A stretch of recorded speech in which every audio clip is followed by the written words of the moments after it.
Thanks for tuning in. Jim Laird from Jim Laird Strength and Conditioning. And I just wanted to get on here and give you a few thoughts about how I approach the bench press now.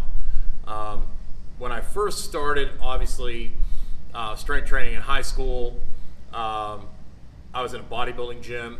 So bench press was one of the big exercises that was popular. You know, obviously even with people today, like the first thing people ask you is like, how much can you bench?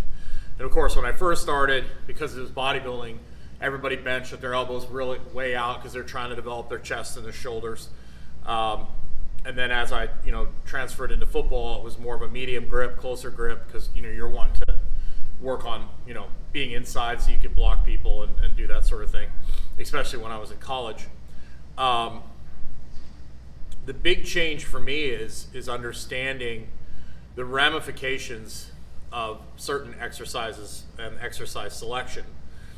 And I always, when I talk to high school coaches, they always talk to me about, I don't understand why my players can't get in certain positions when they play, like especially in football. A lot of times they have a problem getting their hips low.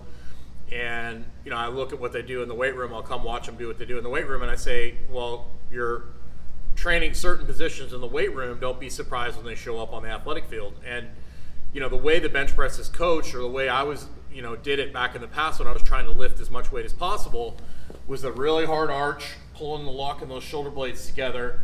And that creates this compression, getting as big and as full of air as you can, creating as much compression on the bench so you can lift as much weight as possible. If that's your goal, is to lift as much weight as possible, then that is a very valid strategy. Now you're going to have to do some other things that give you some variability so you don't get injured. And if you're getting ready for like a meet, you might want to pull some of those things out so you can get super good at the bench press, but then you're going to have to do some things that are going to improve some variability, because eventually what happens is if you bench and bench and bench and bench, your body's going to basically adapt to that. You're going to create like your own bench shirt. I've seen, guys that, I competed against and competed with, that, even myself, lay on the floor and they could barely lift their arms off the ground because they were just so tight and immobile through their thoracic, because they wanted to be really good at benching, especially when you use a bench shirt. So for myself, now some of the things that I do, one, I got this kabuki bar, which I'll talk about here in a bit.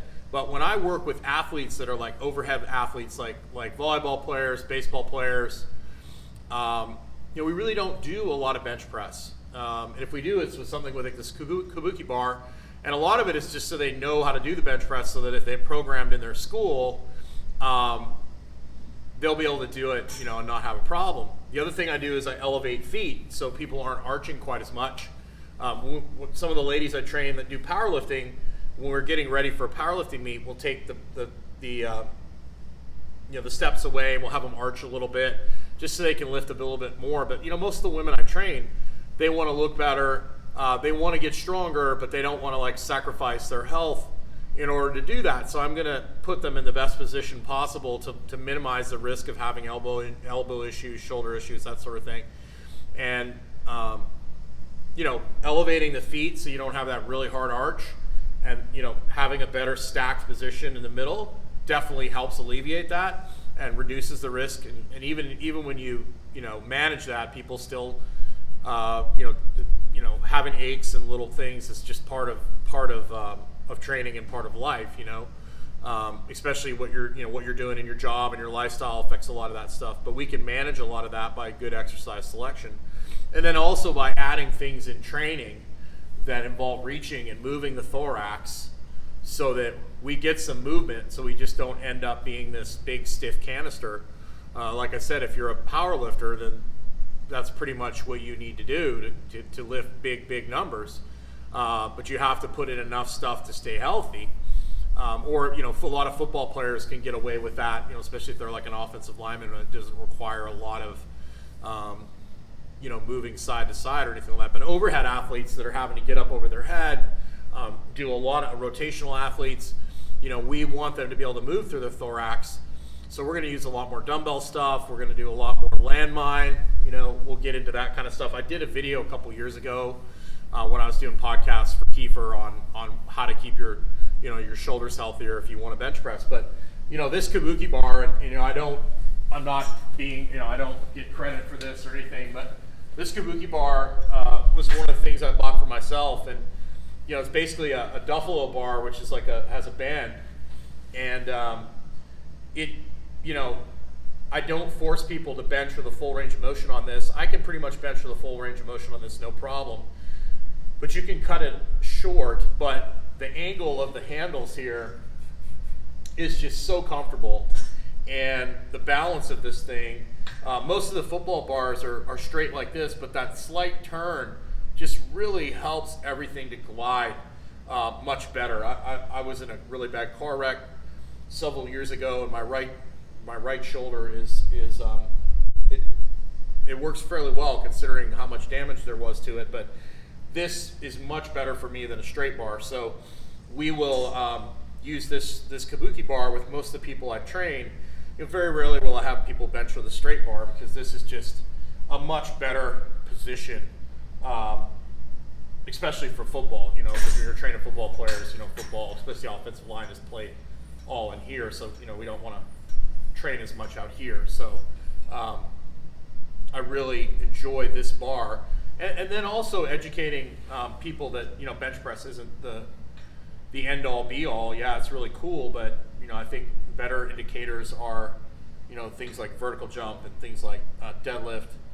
Single leg work needs to be valued if you're an athlete as opposed to just the bench press. So one of the things I really like when I bench now is putting my feet up, and that way I can lay back, and I hit my head, that was really good, without having to do a hard arch, and I can get everything lined up, and that just helps everything to move so much better, as opposed to that really, really hard arch. And as I train people, athletes, I don't know if you can see in the background there, but I've got some transformer bars, front squatting, things that I can do without having to pull those shoulder blades together, so we can keep the rib cage so it's mobile, and so that it can move, and so the arms can move, depending on the obviously the sport. If I have somebody who's trying to set world records in powerlifting, then obviously we're going to have to give some things up in some other sports as well. But or if you're track and field, you're running in a straight line, you don't have to be quite as concerned with that kind of stuff, as long as they have enough motion to get their arms driving as hard as they can.